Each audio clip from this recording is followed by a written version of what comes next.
want to say. So, welcome to the grind. I'm your host, Mike. Today, we're talking about Medicarians. As I said here in Las Vegas, per the norm, if you have any questions, comments, concerns, threats, or promises, please put them in the Q&A or the webinar chat area. We'll talk about it. Again, Medicarians is a 3-day event here in Las Vegas. Well, it has moved, but the last couple of years it's been in Vegas, and it's basically one of the biggest events we have in our industry. Now, as an individual insurance agent or agency owner, is it worth coming to? And that's a maybe, right? If it's a couple $1,000s to attend to buy a ticket, you got lodging, you have to, be put up and expenses and flights if you're driving and yada yada yada. So it can be very expensive. Naturally, is of course a business expense, but it's really geared towards FMOs, carriers, and vendors that work with them, and possibly some very, very large agencies. But I see a lot of agents and agencies come up on their own that aren't as big. So it's great to network. It's great to meet carriers face to face. Talk to other vendors face to face. Get industry updates. But I am going to fill you in here. So day one was a free agent day. As I mentioned, it was a very, very small expo, and then 3 rooms you could hear different talk tracks. Today's the big event where you have the Monstrosity Expo, where, I mean, put it this way, there were cranes and they're putting up some of the booths together. It's like this is the big one, very intense, lots going on, a lot more deep industry focus. Because yesterday they talked about, what's more facing agents. And then today is a lot more other things, how AI is going, if you like some carriers can go to underwriting sessions and how to effectively underwrite a med sup policy where it might be interesting for an agent, but not useful. It's definitely more useful for a carrier learning how to embrace AI and how it's being done through other channels. So just a reminder, we have a few more Top Golf events coming up. I won't be at Fishers, Indiana. I do apologize. I did plan on going, but then realized my daughter graduates high school on the same day. So I'll be in Kansas City at a graduation, but I do believe I'm going to Chicago and Ohio. So I'll be at those. Definitely, if you are going to Chicago and you want to have a meal with me, I will be either at Portillo's or Lou Malnati's that day. All right, so 3 big takeaways from Medicarians yesterday. First and foremost, the very first thing they talked about was obviously the CMS final rule and what it did for agents. Now, if you were part of this a couple of weeks ago, we already reviewed that. The 48-hour rule will be being lifted, and you could just do the scope at the beginning or before you talk about benefits at the appointments. They also have the seminar rule where you could do educational events and marketing events back to back. You could take scopes of educational events, yada, yada, yada. They did talk about the fact that the provider rule never made it, or the SEP for provider shrinkage or providers leaving the network. That's one of the things. Now, they did also stress that, as an agent, make sure you're part of these organizations, NAFA, I forget the other ones out there. So if you know some other organizations, put them in the chat, please. But I can tell you that there's, more and more people are joining these chapters, and it's really making a difference because, we could sit there and rant and rave in Facebook groups and forums and just in general, but that's not going to do any good. It really does come down to having organizations that have connections to CMS and the government because they're the ones inking the rules. So make sure that you're part of those things. NABIP, that's the one. Thank you very much. Forgot the name. So thank you. I'm going to say Alan because it's our Alan in there in the chat. But NABIP is a big one. I know Gord Marketing is part of NABIP, I do believe. And I actually talked to the Indiana president of NABIP, Justin. I believe he's the president of it. So we're going to get more involved with him. He's actually a friend of mine. So we're going to bring more updates on that. I'm partnering with them a little more to bring updates. So CMS final rule, big one. One thing they talked about was the Medicare birthday rule states and what's happening in the med sup market. And the census I'm getting from not only other FMOs and other people I know in the industry, but also my carrier rep friends, is that it was a rough year. It's probably going to be another rough year for rate increases because not only do we have high utilization, but the birthday rules. And they stress on how the birthday rule isn't a great thing for for the industry. It sounds really good. Hey, you're a senior, you're sick, you can't change insurance, but now you can. Well, the problem is the reason you can't change insurance is because you're uninsurable. So if you mandate an insurance company start taking uninsurable clients, you're going to have higher utilization, you're going to have higher costs, which means you're going to have higher rate increases. And that's what we've seen across the board. I have always equated it to credit cards. If the state of, let's say, Nevada, where I'm sitting, went to MasterCard and said every year you have to give everyone a $3,000 credit line with no, you can't deny them. You have to take them on their birthday every year to get $3,000. Some people be very responsible with it, others will not. And the fact that they could leave MasterCard and go to Visa, and that $3,000 just MasterCard has to eat, that's bad for the business. Just like it's bad for the carriers. The carriers, if you come on, you're uninsurable, but now they have all these claims. You stay on for a year, you paid, let's say, $1,500 or $2,000 in premium, but they paid out 20, 30, 40, $50,000 in claims. Well, that's a heck of a loss. And that's why we're seeing these numbers jump up. And remember, the profitability of a med sub is single digit percentage points, 1%, 2%. In some states, it's negative, where the loss ratio is over 100%, which means for every dollar that comes in, more than a dollar goes out in claims, which again, I don't know if I'm not great at math, but I do know if I have a dollar and spend $1.05, that's an issue because that means I overspent. Same with the carriers. So if you are like, I wish my state had a birthday rule, be careful what you wish for because you could be, setting your clients up for larger than average rate increases. You also set yourself up for a lot of states don't mandate that the carriers pay full comp. So in a lot of states, I think I'll give you an example, Missouri, you sell a guaranteed issue policy because they have the anniversary rule. Well, guess what? You get a check for $25. That's it. So you don't get your normal percentage of commission and all this residual. You get a one-time $25 check. That's it. Or you get maybe 1% rather than maybe 20% or 24% or 18%, whatever it is. So you're seeing reduction in commission and higher rates. It's not great. Not great for the agent, not great for the consumer. The politician looks really good because he's like, oh, look, I did this for y'all. And then it comes crashing down, and then they just blame the insurance companies because politicians do no wrong. Remember that. All right. And last but not least, and we've talked about this a million times, and we'll talk about a million more times the portfolio selling. Again, it's now Medicarians is obviously Medicarians. But again, they had the life and annuity room, they have the ACA room. So they're seeing more products being introduced on the Medicare space. If you have a 65-year-old client or someone prospect aging into Medicare and wanting to retire, but their spouse is 60 and they make too much money for ACA, what do you do? Right? Or you talk to your clients who are retired and they have a 401k that has done nothing.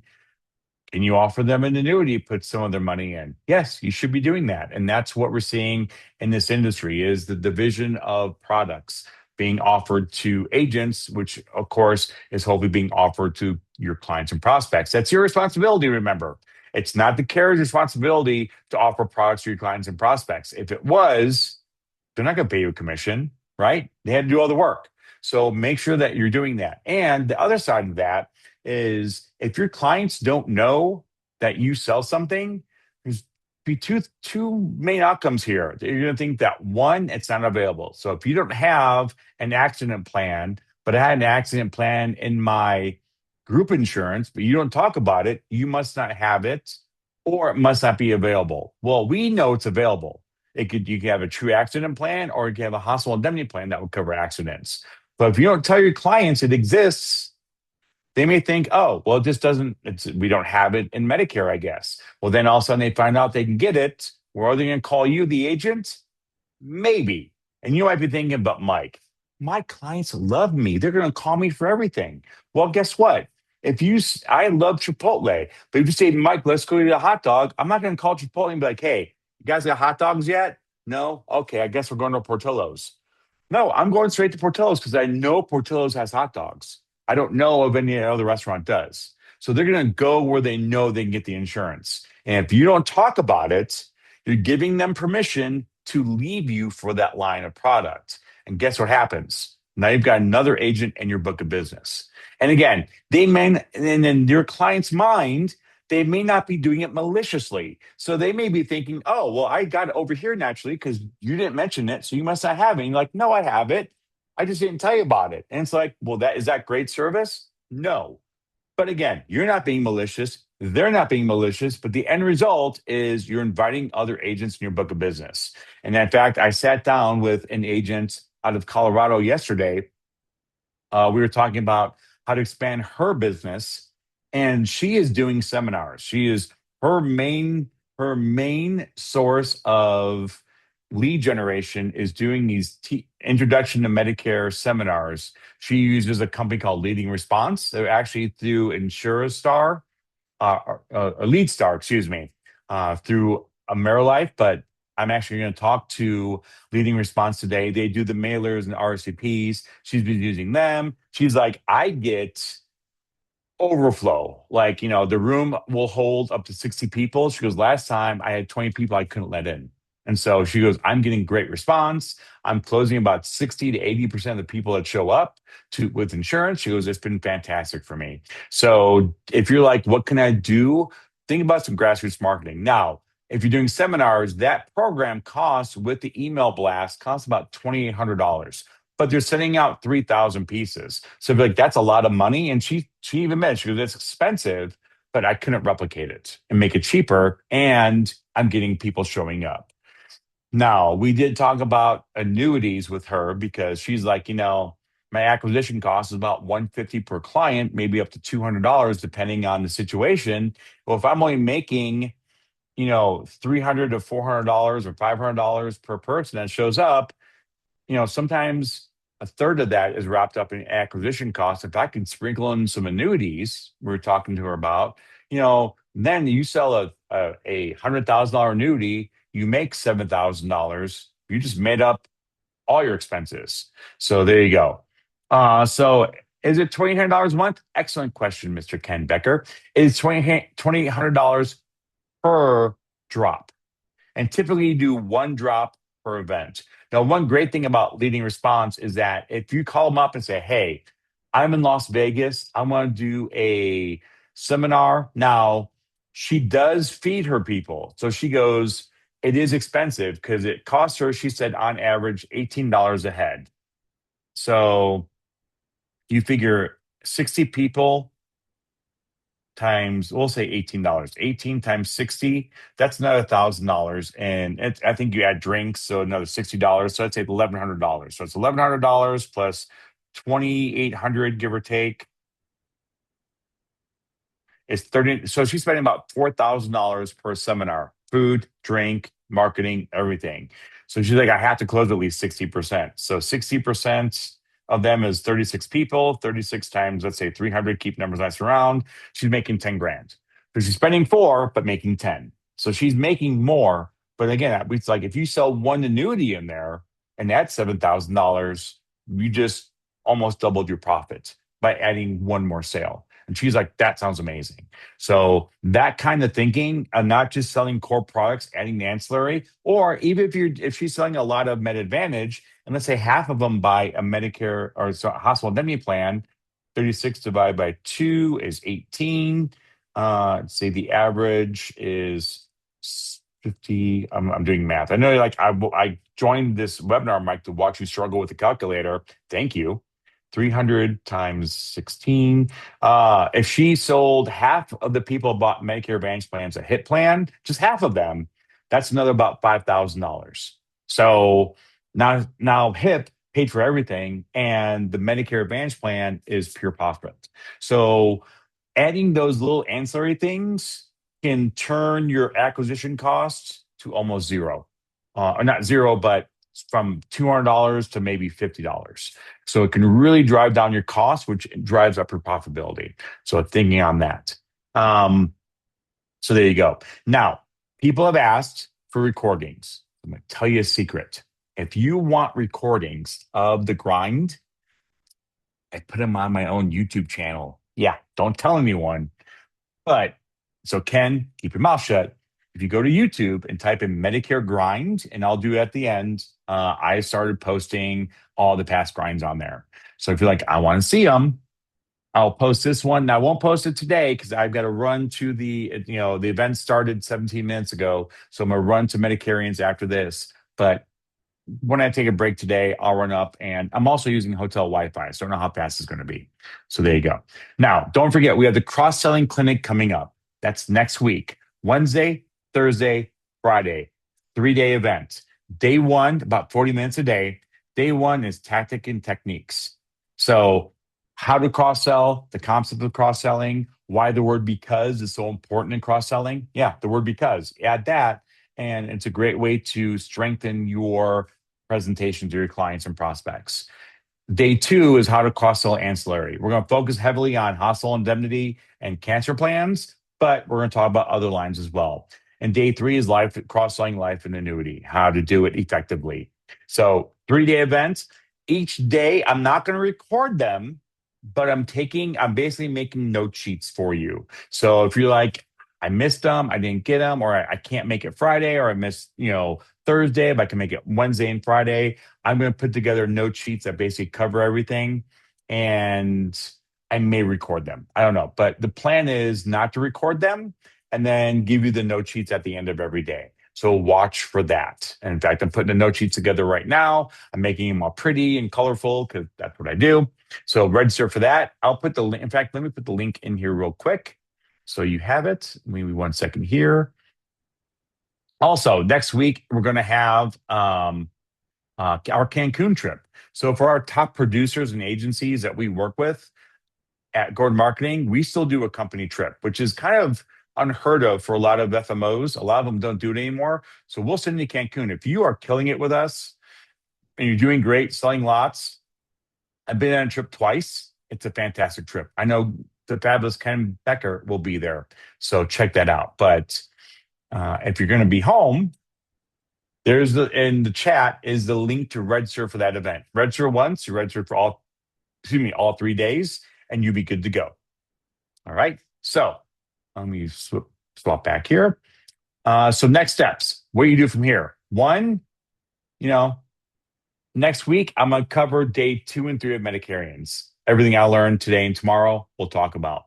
And then make sure your clients know everything you offer. Again, that was highly stressed yesterday in the last sessions that, if you don't, and I'm going to stress this. So if you learn nothing from today, I hear a lot of agents, and we hear it a lot at Gordon Marketing. I lost money. I'm losing money because this carrier shut off commissions or reduced commissions and yada, yada, yada. If you are relying on the core insurance carriers, MedSup, MedAdvantage, and Part D plans, if you're relying on their commissions as your whole income, you are putting your income in control of them, right? Do you want to be in control of your income, or you want to leave it up to insurance carriers? So ancillary products don't do that. Ancillary products, I've never seen an ancillary product go zero commission. I've never seen an annuity say, you could sell this annuity, but we don't pay any commission, right? Those are the fields that aren't affected by these massive changes in our market. They're going strong and steady. We saw, I think, a 23 to 28% growth in annuities last year as industry.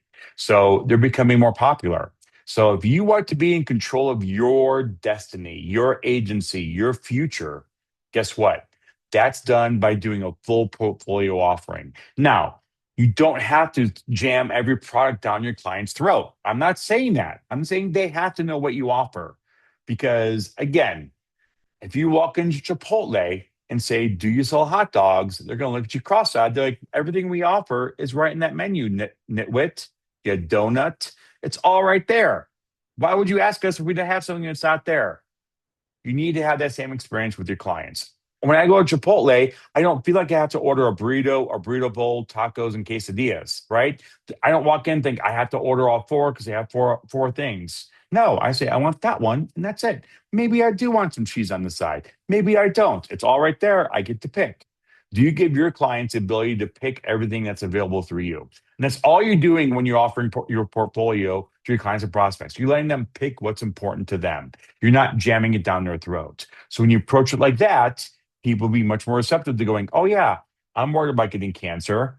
How's that work? Oh, yeah, I want to get rid of my copays if I go to the hospital. How's that work? Oh, yeah, I have a 401k collecting dust because no one's told me what to do with it. How's an annuity work?